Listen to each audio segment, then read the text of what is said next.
Pochettino, what are your first impressions? I think he played a weird lineup considering. I think he basically looked at their midfield and thought, right, we need to boss this midfield. And so played a kind of 3-5-2, which kind of gave me Graham Potter flashbacks, and I didn't like. I would have much rather we played the 4-2-3-1 than we'd played all through pre-season. And I think we would have won the game in 4-2-3-1 if we'd started Madrid. Sterling, Sterling, ideally, I would like him to just never play a game again. Obviously, that's impossible because he's on 350k a week, which is crazy to me. Weird one again. When he signed him, I thought it was a really good signing. Yeah, he One of my, he is in one of my things that starts on sell things. He is not. I think I've never seen a winger that bad at leading a man. He just fit the City system very well with the back. He's always there. Yeah, I think he's good. Against Liverpool, he was actually better than he's been all of preseason because creatively he is a good player. He makes really good passes.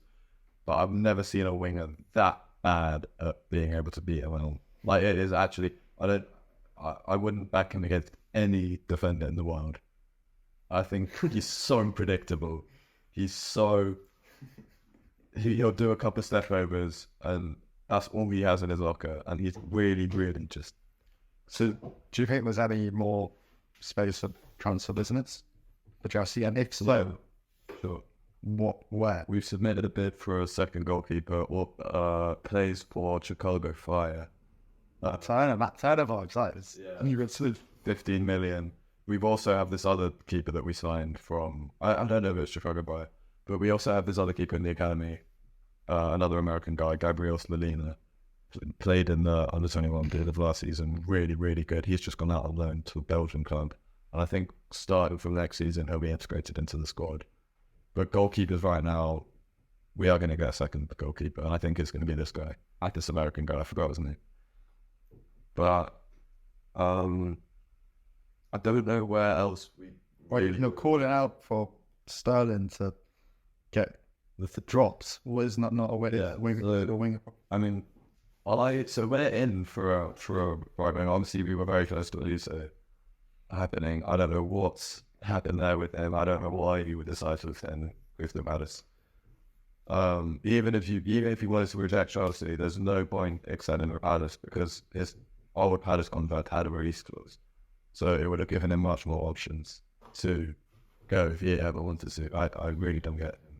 Well, I think if he's happy at Palace, if Steve Parish has said to him, we've got a project here, which if they need to make a few more signings in order to make that look like a reality. But the point is, like, if he's been promised something at Palace, or I'm sure there's a release clause in that contract, that even would given now, but it's maybe just a bit higher. No. I think it makes sense. I think they must have just gone. Because think about it, who your right wing is that? We've got Madueke, Sterling, so yeah, I was going to go on to say I don't think we need one over one. You need a left winger more. Well, on the left we've got Madrid, on the Sterling can play there. And yeah, you are right, we don't really have lots of options. I saw you going, apparently it's like us, Tottenham and Chelsea, and I think one of the clubs interested in Brendan Johnson for Forest. Just don't know if that's a good sign. I think he's a good player. He's really good at the really young, but he's. I've been forced to lose him, and you're gonna have to pay 50-odd million for him. Yeah. I just don't know. I still believe that I don't really care about the market. What the market sells, there's no way. Yeah, Bellingham sells worth 200. The thing is now, so every deal is going to look next to 35 million for Elise. I don't think we're gonna be able to get a deal nearly that good. So I don't see the point in signing or the winger that we do want. We also want Elise would have been under 10 knockout from Gungu. Should have been great. So that's the only guy I really would have signed. Yeah. Fair enough. Predictions for Chelsea? What? Top four? I don't think we'll get top four, but I think we'll be in that conversation. Yeah, I agree. That sounds fair. All right. Well, we'll move on then from Chelsea. Oh, well, actually, we touched on Caicedo.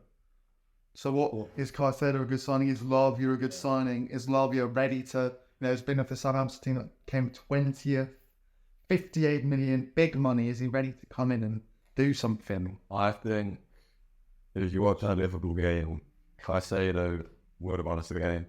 Gallagher had a good game defensively, but he can't really retain the ball. Caicedo's got everything Gallagher has was. Plus, is very, very good on the ball, very creative. I think Caicedo is the perfect player for Enzo. Yeah. Because as we saw Enzo, but Enzo's an incredible talent, and if you put him, the whole of last season, he had to play very deep because we didn't really have a DM. If we now give him a DM and allow him to push forward, I think I said this every so much I've seen. Did who's played today? West Ham. Did you play today? No, that you are. Do you reckon Caicedo will play? I think he'll start. I mean, he's been training for what, 3 days, 4 days? Oh, interesting. I think he'll start. It's just the thing, it's hard to make. We made predictions last week or the week before, and it's hard to make predictions. Like, there's like Caicedo and Lavia. Not only has it changed your perception of Chelsea, it's also changed your perception of Liverpool. Because I thought Liverpool will get one of the two, and Chelsea will get one of the two. Yeah, no, And they've come out with none.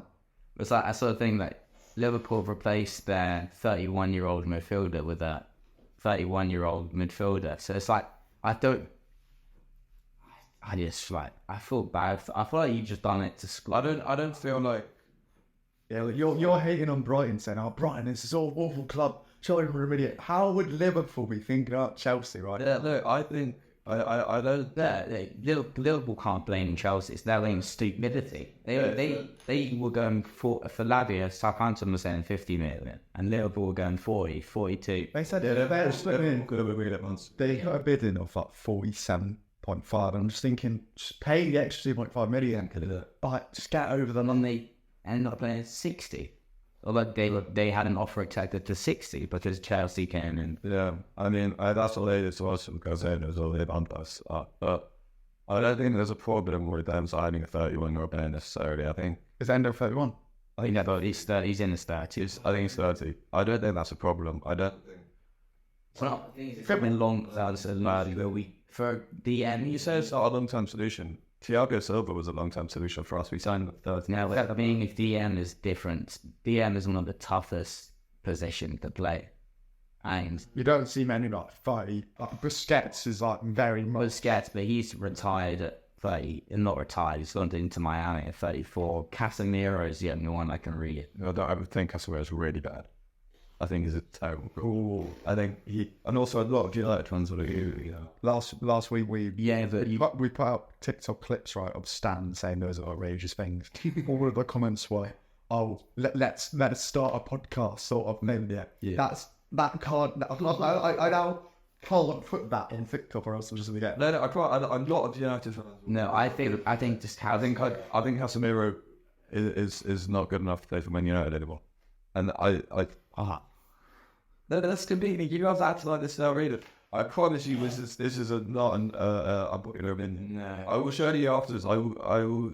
I think he's maybe not as good on the ball, but he's not there to be good on the ball. He's not like, you see they're going in for Amrabat. Amrabat is one of those deep line playmakers. Well, he's there to disrupt the play and stop Man United. You saw little goals. Casemiro was one of their better players. I'd say he is. And he had quite a big kind of drop in quality and whatever. And it's over the short period he's been there, like genuinely. Oh yeah, that's not as outrageous because he was definitely one of the best midfielders in the world at Real Madrid. He may not be that anymore. That could just be what comes of age. But to say he's not good enough to play for Man United is out. I'd rate him to Mount is.